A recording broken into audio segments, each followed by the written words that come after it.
Let's go make a killing. All right. Welcome to the Las Vegas Football Contest Show. 10 to the 5 to the 4, play one, touchdown! The sharpest football contest show in the land. I'll take the action. My Birds, Benjamin Franklin's team, favored by 1.5 points. I'll give you 3 more. You're now riding shotgun with 2 former contest winners in Brady, Kannon and James Salinas. And getting a former player's perspective with 9-year NFL veteran Mike Pritchard. Let's go! As they guide you through strategy, process, and your contest picks each and every week of the season. I do like the idea of a parlay. Now here's your host, Brady Kannon. Merry Christmas and happy holidays, everybody. It is the Las Vegas Football Contest Show, sponsored by Circa Sports and Westgate Las Vegas Superbook. It is the holiday edition. I am Brady Kannon along with James Salinas and Mike Pritchard. Welcome back. It is week 17 in the NFL, the final of 2 remaining weeks in the regular season. Week 16, no blood in Circus Survivor, but week 17 is underway. Of course, the double week with Christmas being involved here. Pick one game from the 3 games on Christmas Day, hopefully advance and pick again from the Sunday slate. We take a look at the Against the Spread contest, the Circus Sports Million and the Westgate SuperContest. Once again, the consensus at 500, 3-2 in the Circus Sports Million, 2-3 in the Westgate Superbook.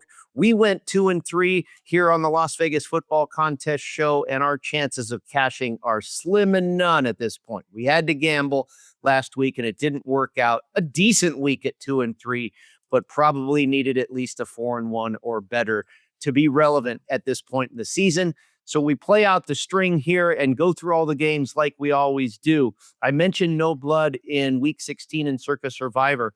We were 10 entries live into week 17, if you will, and 1 did drop out on Christmas Day on the Commanders, and they had the Vikings available, I believe.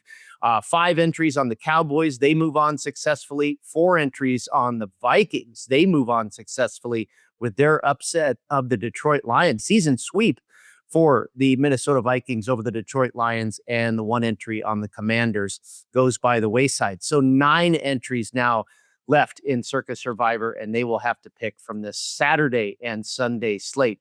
Gentlemen, let's get it going here, and it does start with a couple of games on Saturday. The Houston Texans will visit the Los Angeles Chargers, and then the Baltimore Ravens going to Lambeau Field to take on the Packers. James, let's start with the matchup in LA. The red hot, 2 very hot teams right now, the Texans and the Chargers. The Chargers a slight favorite. Last time we saw these 2 teams play were in the playoffs last year, and I think that was by far Herbert's worst game as a professional. He got hammered. 4 picks. He got sacked 4 times. He really rattled, and that offensive line was pretty beat up at that time. And I think this Texans defense is even better. Now you have Danielle Hunter on the other side, bookend pass rusher, and you're looking at this offensive line. And I know the Chargers have been playing much better and very competitive. It's a very disciplined and well-coached football team. But to me, it's matchups, and the matchup does not favor the Chargers in the spot. Just look at this offensive line. They are down to their 3rd string tackle now going into this game. The offensive line's been beat up prior to the season coming in, losing Slater, Joe Alt going out early in the season as well. So they've just been moving puzzle pieces around all season long. But now the fact that you're going to be having it down to your 3rd string tackle, and for the Houston Texans, they haven't clinched anything yet. They are not in the playoffs. So with a win, they will clinch a playoff spot in the AFC. And the Chargers have already clinched their spot, potentially trying to see if there's a showdown next week at Denver for the AFC West. But they have to win this game first here against Houston. I just don't like the matchup, Pritch, here when we're talking about that defensive front, that pass rush, the way that those corners cover, kind of the limitations that we've seen from the Chargers all season long offensively. I'd love the defense on that side, although Denzel Perryman been suspended, one of their best run stoppers for the Chargers in this matchup, is also going to be out. I really just like the edge with that defense, especially coming off the edge, Pritch, with that pass rush against a really beat up offensive line against Justin Herbert, who has been hammered all season long. No quarterback has taken as many hits as he has this season. I think that continues, Pritch. I like the Texans.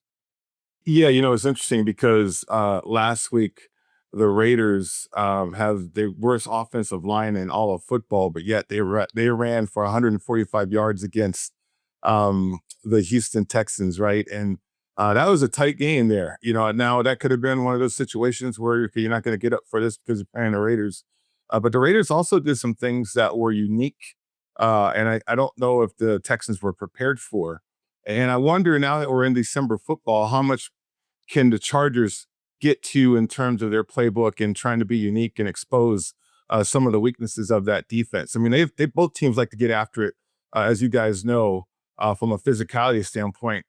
I have it as a pick'em, a pick'em situation, and then you got a home team situation. I mean, I think that's representative of the number here. We're a couple plays here or there, and Justin Herbert capable of throwing the ball for over 300 yards. Certainly, if you're getting ready for playoff football, you have to be ready for a matchup like this. I think the Chargers are going to challenge themselves that way. In order to get through the playoffs or do something special in the playoffs, we got to win a game like this, even if we are injured. I think on the other side too, the Texans, they're not scoring the ball as well as they should, given the nature of that offense. I mean, Nico Collins has been phenomenal. But it's a tough matchup either way. I have it as a pick'em. If you ask me from a pick'em standpoint, the side with the Chargers, the home team, seems like the side that I would prefer in this matchup. Yeah, I don't necessarily disagree with you. Mike Harbaugh has proven, time and time again that he finds a way to win tough games. But I also agree with James for a number of points he points out, but also the scheduling spot. The Los Angeles Chargers go to Dallas last week, pull off a nice win on the road.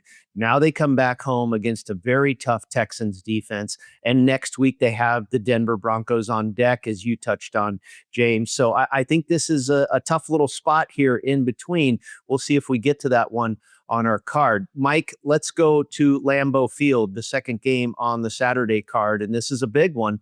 The Baltimore Ravens have to win. The Pittsburgh Steelers, if they get a win, the Ravens season will be over. It looks like Lamar Jackson will not play in this game. He is currently doubtful, might be down to a third stringer at quarterback. And we're figuring on probably Malik Willis for the Green Bay Packers. The line has moved in favor of Green Bay from a 2.5-point favorite now to as high as 4.5 in the live market, Pritch. Yeah, that's a good game here too. I mean, I think for the Packers, they have some elements. They know they're in the playoffs. And I go back to the December football situation where you kind of have to gear up for that. Being a wild card probably is going to be in the cards for the Packers here. So you got the Ravens on the other side. They're so different without Lamar. They're talking about moving on from Harbaugh to some rumors, stuff like that. But all year long, this has been a aging roster and a roster, I think, where they really didn't establish themselves. I mean, Lamar Jackson taking so much time off, and then now he's got the back injuries. He's probably not going to play. When you're doubtful like this, you haven't taken any reps. And then on the other side, I mean, I think the Packers, they do have a recipe for success in running the football. And then in this situation, being at home too, again, this is where I kind of side with those situations deeper into the schedule and certainly with the momentum that the crowd could provide as well. When we come back, happy action fun time between the Bengals and the Cardinals. There are some games on the card this week that don't mean anything as far as the playoffs. That is one of them. We'll touch on the Seahawks at the Panthers as well as we continue on the Las Vegas Football Contest Show. Las Vegas isn't just a place to play, it's a great place to live. Louis Payon with Magenta Real Estate is a trusted 5-star real estate professional who's called Vegas home for over 3 decades. Whether you're looking to buy or sell, Louis will guide you every step of the way with proven strategies that deliver results. Call Louis today at 702-849-7160. That's 702-849-7160. Louis Payon is the official realtor of the Las Vegas Football Contest Show. Want to enter the biggest and best football contests in Las Vegas? Look no further than footballcontest.com to get the info you need to succeed. Covering Circa Million, Circa Survivor, Grandissimo, and every super contest at the Westgate Superbook. Reserve the most trusted proxy service in the business now at footballcontest.com. Maddie and Tony have been leaders in the industry for 20 years. They submit your picks while you focus on picking winners. Experience matters. Go with the pros at footballcontest.com and start winning now. Welcome back into the Las Vegas Football Contest Show presented by Circus Sports and Westgate Las Vegas Superbook. Brady Kannon, Mike Pritchard, and James Salinas with you as we roll through the Week 17 card here. We have arrived in the other desert, Arizona, hosting the Cincinnati Bengals, who are a good-sized road favorite and were impressive last week in Miami. They got us. We didn't expect a team with a lousy defense like that to come through as a road favorite against the Dolphins. We looked good for half the game, didn't look good for the full game, and Burrow and company put up 45 points on the fish in Miami. What will they do here against Jacoby Brissett and company? Mike, are you expecting a lot of points in this one on Sunday as well? I mean, it's hard to expect a lot of points at this point, but and it could happen. I mean, you look at the Cardinals; they're so bad against the number at home. They have been historically too, and then you have the Bengals, where Joe Burrow away from home. For some reason, that's been something that he's flourished in that situation. It happened last week, like you mentioned, on the road against Miami. But, I don't know what his mental health fit situation is. Nobody does, right? I mean, we can speculate about the injuries and just how football's not fun, or we can speculate there's something going on in Cincinnati. I mean, who knows?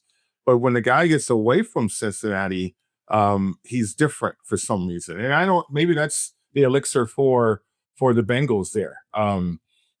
So this situation here, I mean, the Cardinals are not that talented. We know that. Brissett's had a hell of a year from a backup standpoint. You could actually insert him as a starter for that team this whole season, really. And that team has rallied behind him. But I think when we get to December and those uncertainty situations, and I think we have more uncertainty throughout the building for the Cardinals than we do the Bengals, or at least the Bengals are not letting out. It's still a big number, but if there was any side that I would look at in this one, it would be with the Bengals. Yeah, Pritch, I think with the number here, it's 7.5. It's a big number for the defense for the Cincinnati Bengals to be able to cover, not the offense. We know that Burrow and crew through the air, and also Chase Brown rushing the football and catching the ball out of the backfield. He's really had a sensational season this year, but looking at the other side, I think that's probably the challenge for Arizona. I feel like they've been giving great effort week in and week out. Haven't seen a lot of flat spots despite all the injuries that they've had. Brissett's been playing very well so far this season, stepping in for Kyler Murray. But I think the other side, you talked about the points on the board. I think there's going to be points on the board in this game. Cardinals really going to be missing it's the heart and soul of this team, really, is Budda Baker. I mean, he's a great leader on the defensive side, but he's the leader of that football team, period. He's the veteran on that team. He is not going to play. He's out with a concussion. Probably the only thing that gives me any pause for concern, Brady, is just the weather. Looking at the weather here, it's going to be very warm. It's going to be warm across the country for the most part. Really interesting to see closing out the 2025 December schedule, but it's going to be it says definite rain and wind gusts up to 25 miles an hour. So that would probably be my only hesitation with this game, because of the weather really could be a factor, Brady.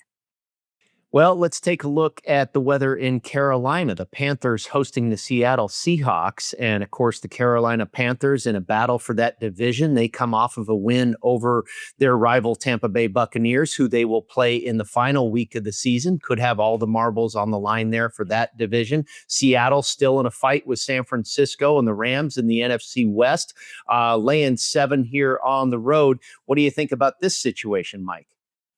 Well, this situation is interesting because both of these teams, I mean, when you look at Seattle, they want to run the football, take some pressure off of Sam Darnold. I think they know what his situation is.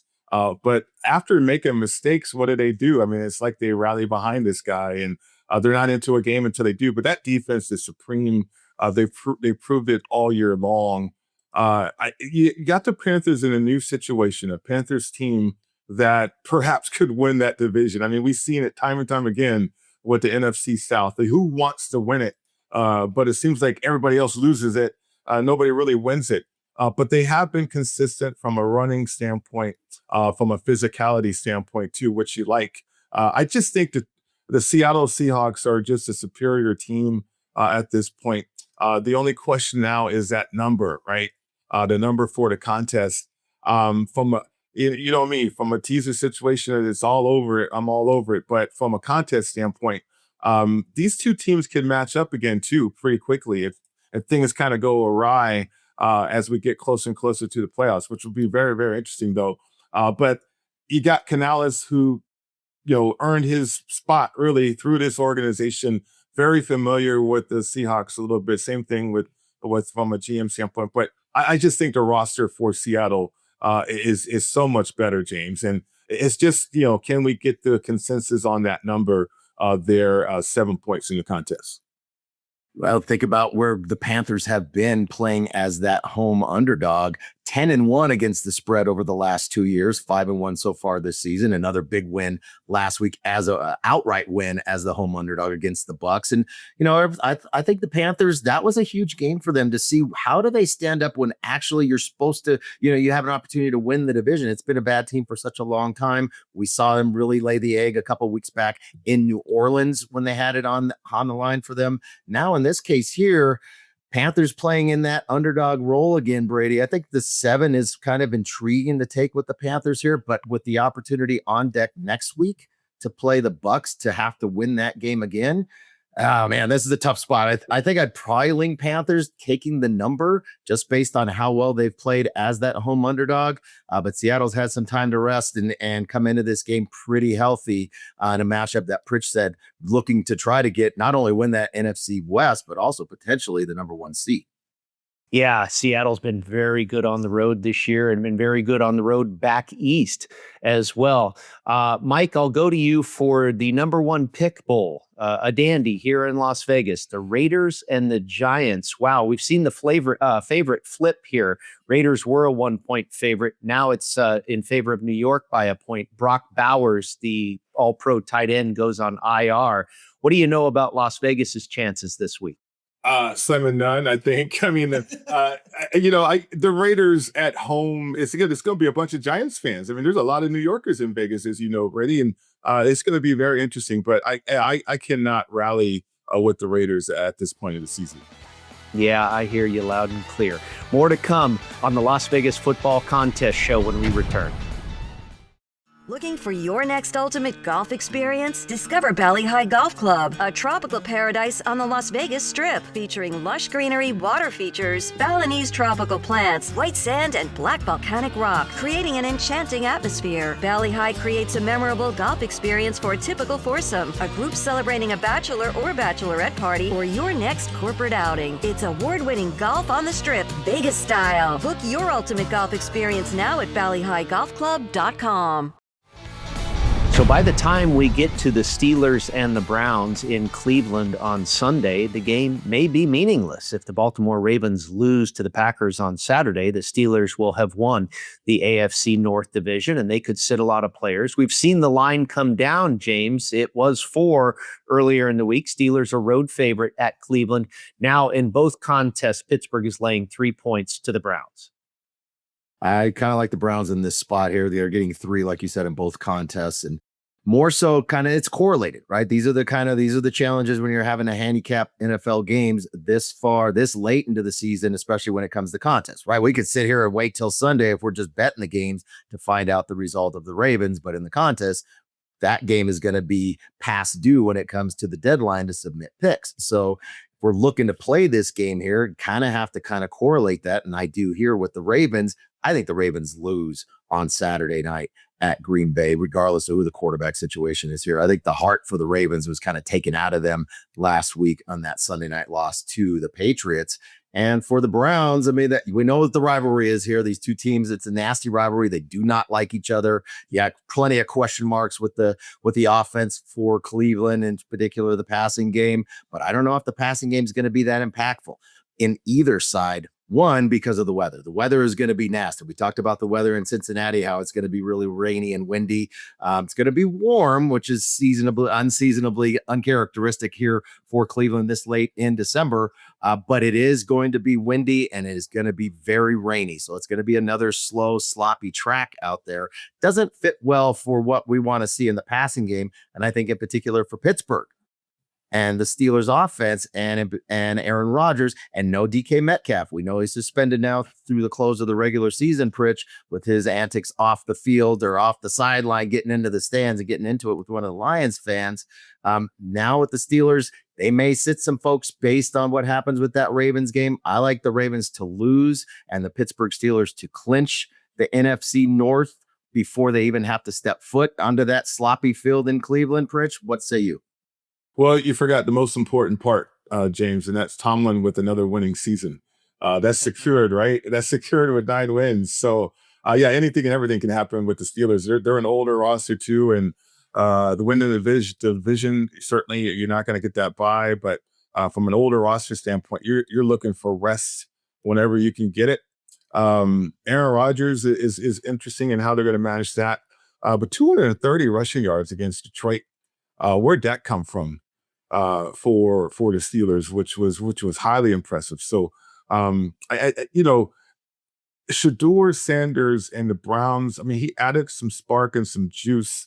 Stefanski all of a sudden lands on that hot seat. The Browns can go in any direction they want to. It sounds like they're not going to retain Stefanski. They're calling him the scapegoat, which I don't know how you're a scapegoat when you have losing season after losing seasons and certainly criminal action as a head coach too along the way. But there could be some inspired play from the Browns and then a lay down from the Steelers, just because you got to get that team some rest.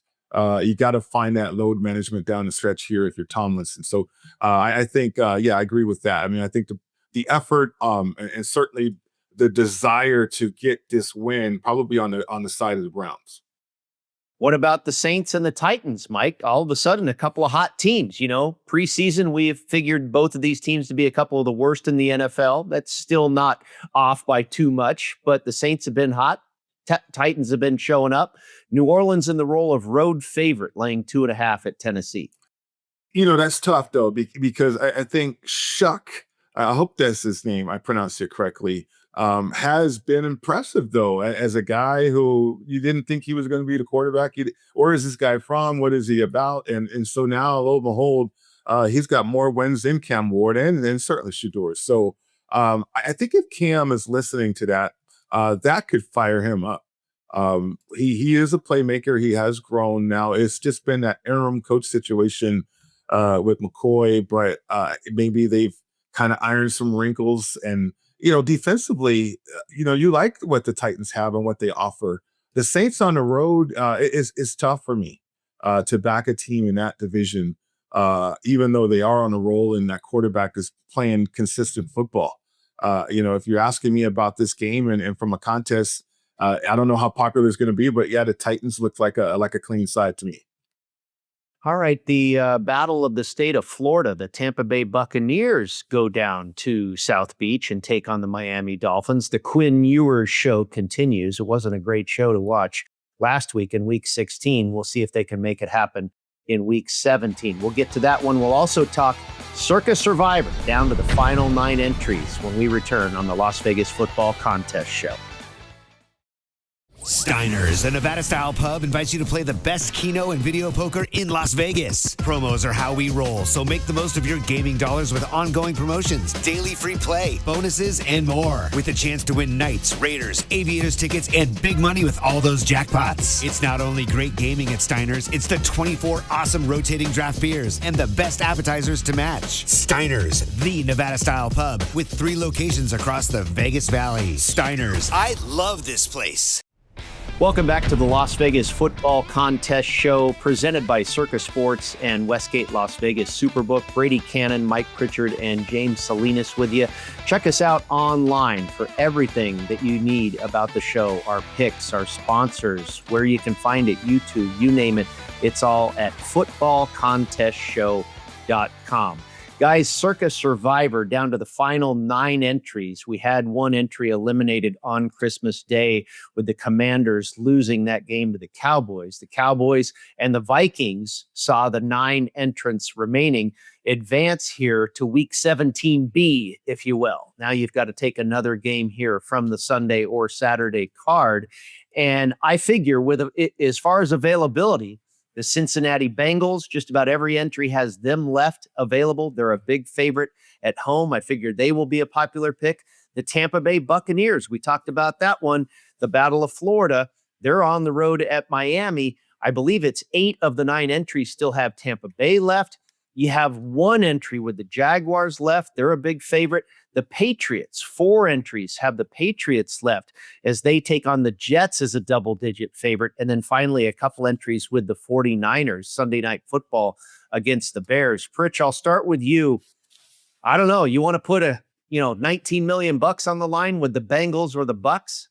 No, not the way Tampa's been playing either. I mean, we kind of highlighted that a few weeks ago, as everybody was coming back and being healthy, they just looked at a sink, because they got in sync without all the premium players. And so it's been a battle of attrition there for Tampa offensively, and Bowles under fire too. And everything going so smoothly for Tampa that all of a sudden there's bumpy road ahead. And I don't know what's going to happen with that team in the division, as we've highlighted again and again and again, that underachieves more than they overachieve. So no, thank you for Tampa with $19 million here. I'm curious about what's happening in Survivor because it seems like we had a group think tank with the Cowboys, several players, and then several players had the Vikings of all teams. But I don't know if these guys or who's ever in the contest, guys and gals, are kind of coming together or does somebody want to go out there and win the thing?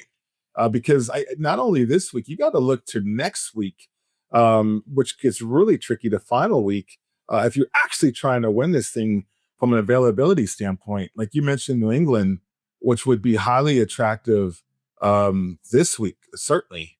But then you go out to next week, and I don't know what New England and their situation is going to be and in terms of what they want to do from a playoff standpoint and what Vrabel wants to do with the young football team. But man, I mean, next week, that one gets interesting in terms of if you want to use them from availability standpoint. But no, it's going to be one of those decisions where I want to find out if people are going to combine their entries to see what they can do.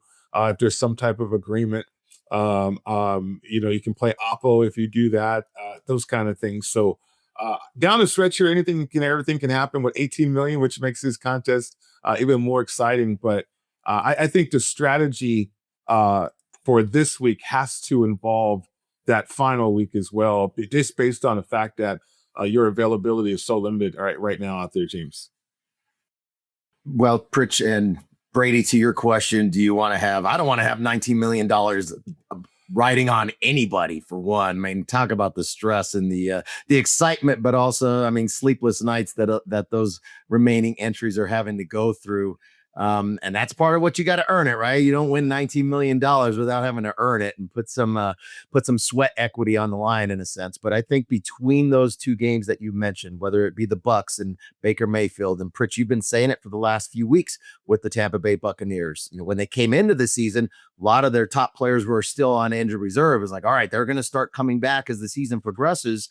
And you've been saying it, once they started to get back and you've got a new coordinator that's there trying to keep how do I get all this talent to be able to get their touches in a sense? Talk about that a lot in basketball. Dudes got to get their touches, need my touches. And I think that's been the struggle for them offensively, is to be able to get everybody in a sense their touches. And how do we incorporate all the talent that they have back into that game? Tristan Wirfs, for instance, really top talent, best left tackle in football, in my opinion, not going to play in this game for the Bucks. But if I'm going to have to choose between the two and choose between the two quarterbacks, Baker Mayfield is much better as that underdog when nobody expects him to have to win versus somebody like Joe Burrow. We know the talent's there. You get your mind right, and he definitely got his mind right last week against Miami. That'd be the side I'd be looking at, Brady, if I'm going to have to put that much money in faith in somebody, it would give me Burrow over Baker Mayfield. Let's talk about the Jaguars on the road at the Colts. The Jaguars come off of their biggest win of the entire season. We were successfully on the Jaguars last week in the Mile High City in beating the Denver Broncos. Now they take on Old Man Rivers and company, and I think the whole country got to see the Colts defense really get lit up by the San Francisco 49ers last week. Off of that huge victory for Jacksonville last week, I think this is a tough spot for them to go into Indianapolis. Now, there is one entry left that has the Jaguars in Circa Survivor. I think it's risky business here, James, if you want to take the Jaguars to win this game, because I have a feeling the Colts are going to show up, and we've seen the number come down. The Jaguars were a 7-point favorite. It's now down to 6.5 in both the contest and the live market. Against the spread, I'd be on the Colts, and you know how that goes. That's risky business if you're going with the other team on the money line in the case of Circa Survivor. Especially division within division and division road favorites in that sense for Jacksonville. And a really impressive game last week. I think Jacksonville completely outcoached Denver on both sides of the ball last week. I mean, they had a much better game plan. They made in-game adjustments. Jacksonville looked like the better coached and the hungrier team in that matchup going into Mile High. Yeah, I think this is going to be a tough spot for Jacksonville. I mean, they've pretty much they have the division kind of handled. It's in front of them right now. Obviously, you got to knock out your division opponent, but you look at where Jacksonville has and what they have on deck next week. They get to host the season finale against the Tennessee Titans. Yeah, Titans are starting to play a little bit better, Mike, but I think in that spec, would I want to take Jacksonville on the road against a desperate, in a sense, Colts team? I know they're really on the outside, most likely not going to get in. They have to win out and have a lot of things go their way.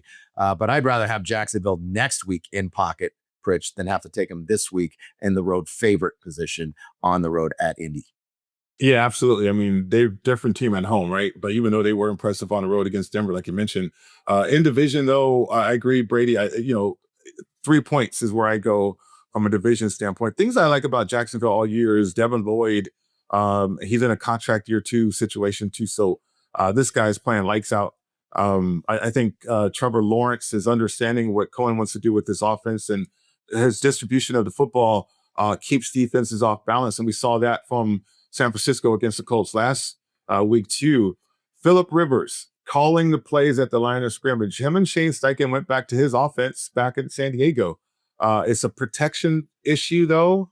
I think Jacksonville has ways with that defense to cause problems from a protection standpoint. And we also know that they can generate turnovers, too. Will the Colts have a better effort defensively after that embarrassment? I think Phillip Rivers can keep you in a game, but you got to allow him to keep you in a game. And Anarumo, I don't know if you understood that or what happened there. But I expect a tighter matchup, though, this time around between Jacksonville and the Colts. An interesting choice for Survivor players, big road favorites, the Tampa Bay Buccaneers, the New England Patriots, and the Cincinnati Bengals. When we come back, we get to a couple of beauties, Buffalo, San Francisco, next on the Las Vegas Football Contest Show.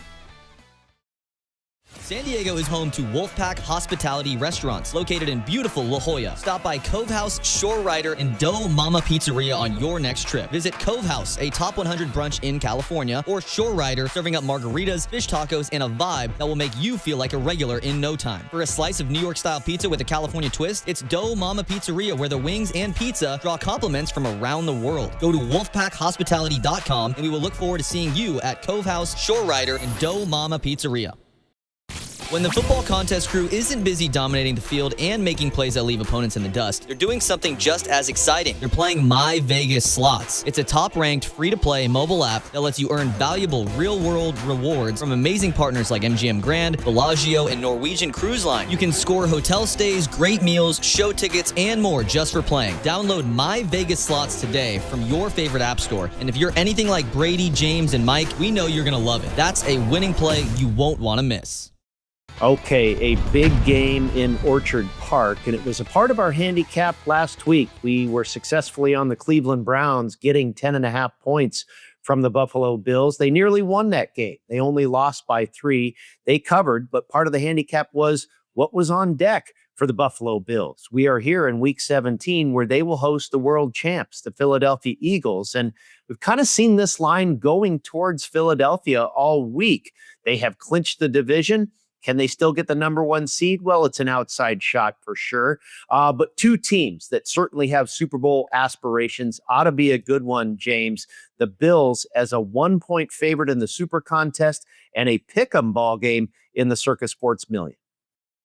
Yeah, and I'm doesn't surprise me that the number is moving the way that it is in favor of Philadelphia, kind of finding themselves the last couple of weeks offensively, but they've got some injuries on the offensive side of the football too. We know Lane Johnson's not going to play, but looking at the injury report and seeing what is going on with AJ Brown, he had to go to the dentist apparently this week and hasn't been able to practice since then. We all love going to the dentist, and sometimes for depending on what had to happen, AJ Brown most likely may not play in this game. N'Kobe Dean is probably going to be out with a hamstring injury.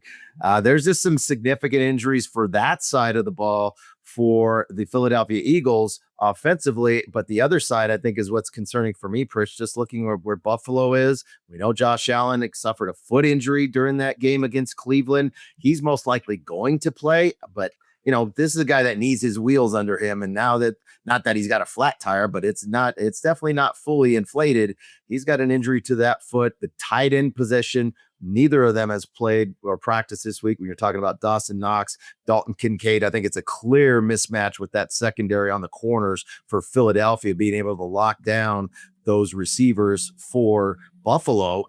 It's going to be a game about running the football. So James Cook rushing the football. I think that's going to be the key factor in this matchup because both sides are really beat up coming into this game. I think weather is also going to be an issue. Another one where it's not actually going to be all that cold, but it is going to be a mess out there. Another really rainy game. Teams have to run the football. I suspect this is going to be more of a low scoring game that we might anticipate, Pritch.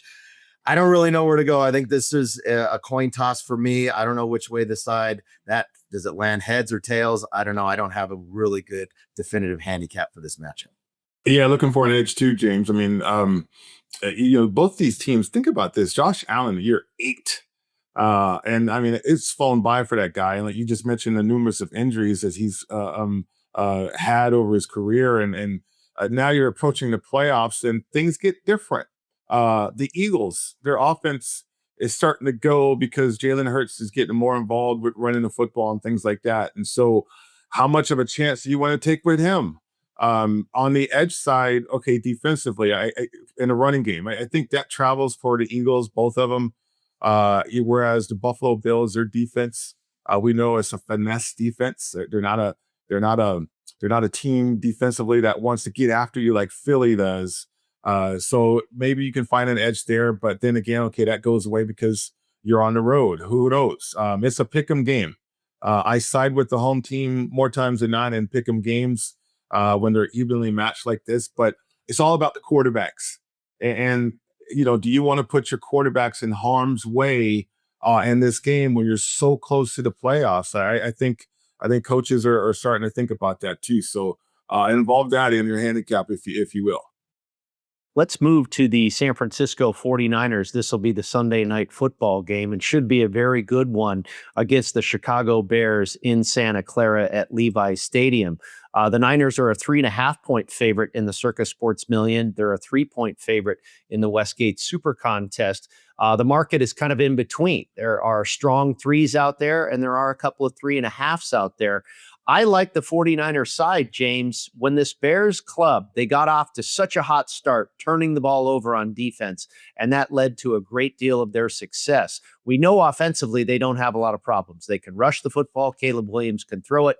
But the last month or so, when they have played good teams, the Steelers, the Packers a couple times, the Eagles, the turnovers haven't been there, and we've seen them get eaten up on defense. And the Niners are not famous for turning the ball over a whole lot. If they keep a clean slate here in this game, I think they can get this Bears defense and come away successful and cover the number. I can agree with you on that, Brady. I think for the Bears, just another game where it's just such highs and lows with this team. They have 6 wins when trailing in the final 2 minutes. No other team has ever done that in NFL history, at least since the merger in 1970 when they've been tracking those things. I mean, that's really impressive. You talk about a team that just doesn't quit. I think that's really a testament to Ben Johnson and that coaching staff to keep these guys focused and not get too high or low with their emotions, whether things are going great or things are starting to go south within a game. And obviously for them to come back in 6 games down to under 2 minutes to go, they're able to gather themselves and keep themselves mentally focused and mentally tough that way. So I think that's a tough out when you're talking about having to go into any matchup against the Bears. But I think for you, Brady and Pritch, in this sense here. I think the 49ers, one, are the healthier, although George Kittle, I suspect, won't play, tweak that ankle on Monday night against the Colts. And he's tremendous, not only as a receiver, but a hell of a run block and really dictates a lot in that rushing game with McCaffrey. But Pritch, I kind of like the San Francisco side here on Sunday night.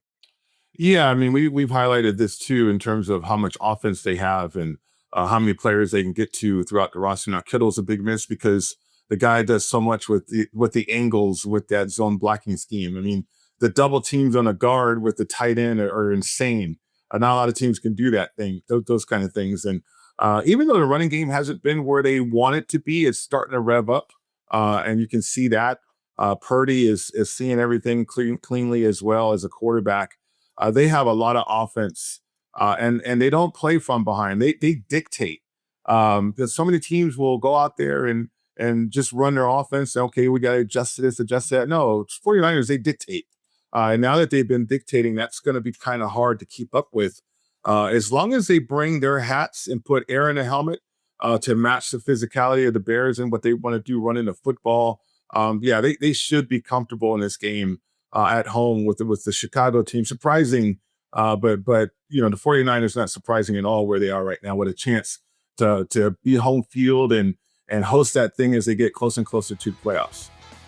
And next week for the 49ers, a big one with the division rival Seattle Seahawks. When we come back, we release our picks for the week for both contests and also touch on the Monday Nighter in Atlanta when the Rams visit the ATL.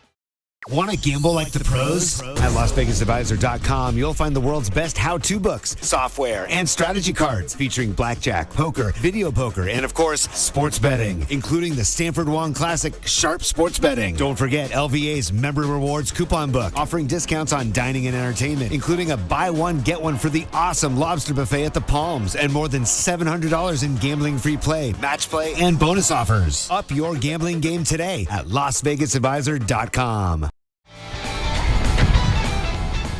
Welcome back. It is the Las Vegas Football Contest Show presented by Circus Sports and Westgate Las Vegas Superbook. Brady Kannon, James Salinas, and Mike Pritchard with you, and our picks for Week 17 in the Circus Sports Million and the Westgate Super Contest.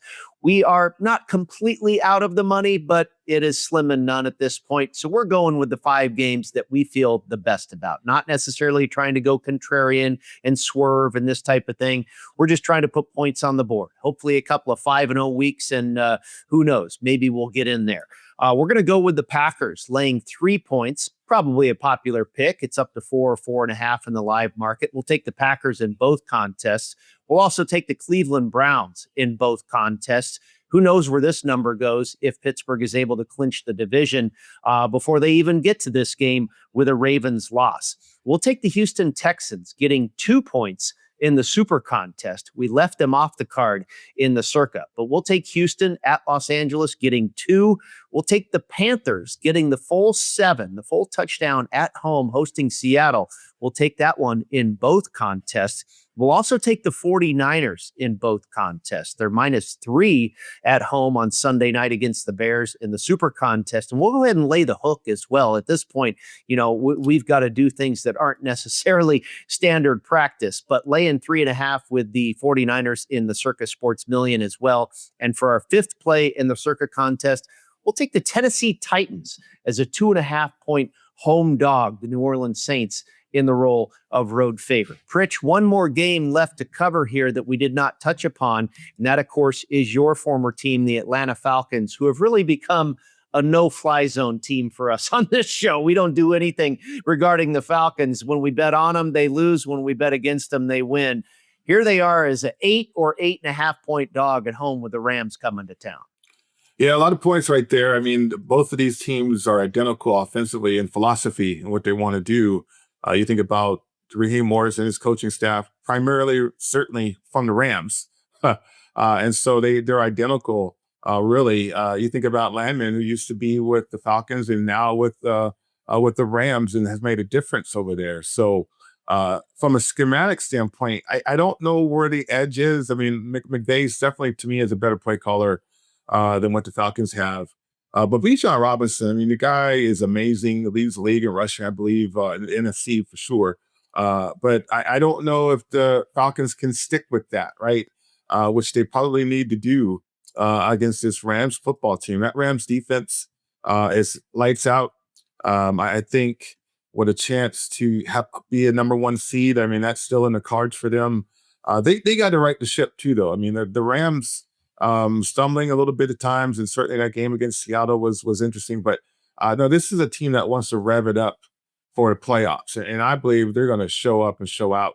But laying 8 points it just gets difficult. But on the other side, James, I just can't back the Falcons. They've underachieved again. I don't know what's going to happen with Raheem, because if you can't win with this roster, when are you going to win? So I just don't have faith in the Falcons either. I mean, it's a big number. I think you're playing at home on Monday Night Football, and you're getting 8.5 points as that home dog. And clearly the talent level, there's definitely talent on that Falcons side. I think it's the talent level on the coaching side on the sideline for both those teams. I think that's where the mismatch is. However, I think the Achilles heel all season long for the Rams has been the special teams. It really came back to bite them again in that game against Seattle. Really, another missed field goal. They've been going through place kickers all season long, but really it was the punt return. They got rid of their special teams coach. As a matter of fact, he got fired this past week. So it's really going to have to be a new point of emphasis for special teams for the Rams. Maybe not so much impactful in this game, but getting into the playoffs, when you're talking about every game comes down to one possession in a final drive or a 1-score matchup, got to have special teams in your favor. I think that's going to be something to look for as far as handicapping goes for the Rams getting into the postseason. But off to this game here on Monday night, Brady, I think you talked about it, really not interested in playing the NFC South in particular with the Falcons, but that is a pretty juicy number with Atlanta being relatively healthy and a number of key injuries, starting with Devontae Adams. We'll see if he plays with his hamstring injury, but also some other injuries up front on that offensive line for the Rams. Not that this game goes until Monday. Hard to make a decision now on a Friday morning, not knowing the status of those key players. So our picks, once again, the Packers, the Texans, the Browns, the Panthers, and the 49ers in the Westgate SuperContest.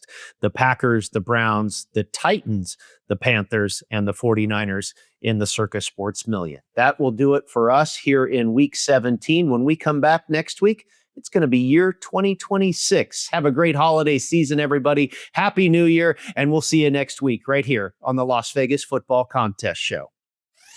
Thanks for tuning in to the Las Vegas Football Contest Show. Don't you just love football? God, what a fun sport. Subscribe today on YouTube, Spotify, and Apple Podcasts to receive weekly alerts as soon as the show's available. Good luck with your contest selections. Pay that man his money. And we'll talk to you next week.